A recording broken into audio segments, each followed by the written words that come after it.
प्रथम अध्याय अशेष मनरथ बध भले कि अच्छी अनिरुद्ध जार महिमा शब्द जोनी तुरीय तत्व संगे जानी सत्य भामार सुत जेते भले कि अछंती समस्ते गदर कह भल कथा जे अन्य जादव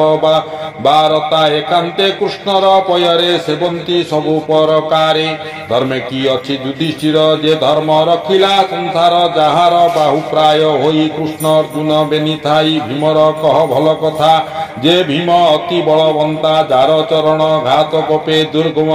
रणभूमि कंपे अर्जुन छटिकी भले निरते गोविंदर तुले गांडीव धनु करे धरी रणे दोशिला तुलधारी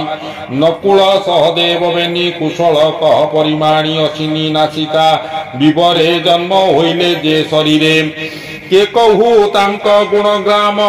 देवंक व्याधि हरे नाम ताहांक बीर्जुजात होई सुंदर रूपे जनमही पांडव चक्षुषे बोलांती कह कि कुशले अछंती देखिए कुंती गर्भर्थे स्वामी को चिंते अविरते जा नाम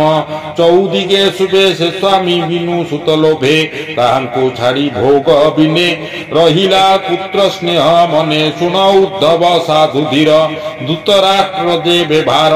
से पितृहीन पंचपुत्रे तांक मरण चिते चिंते पुत्रंक तुल्यता विचार मुप्रिय सुहृद ताहार पुरुबाहार करिदेला चित्ते ता दया न बसिला एणु पड़िब तम घोर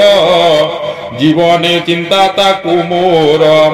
जे कृष्ण परम मंगल आनंद मानंकर मूल से हरि मनुष्य शरीरे साक्षात संसारे विहरे तार प्रसाद ता महात्मा जानी छाड़िली सर्वभ्रम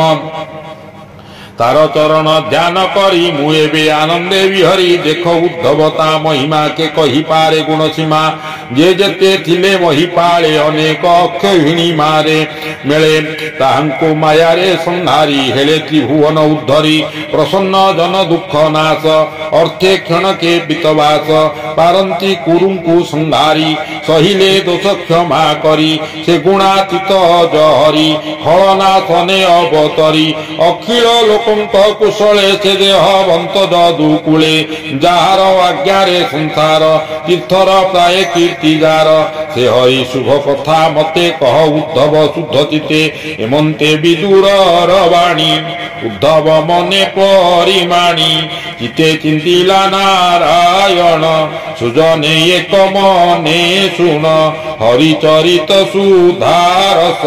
कहिला जगन्नाथ दास तृतीय स्कंदे भागवत सुजन जनकर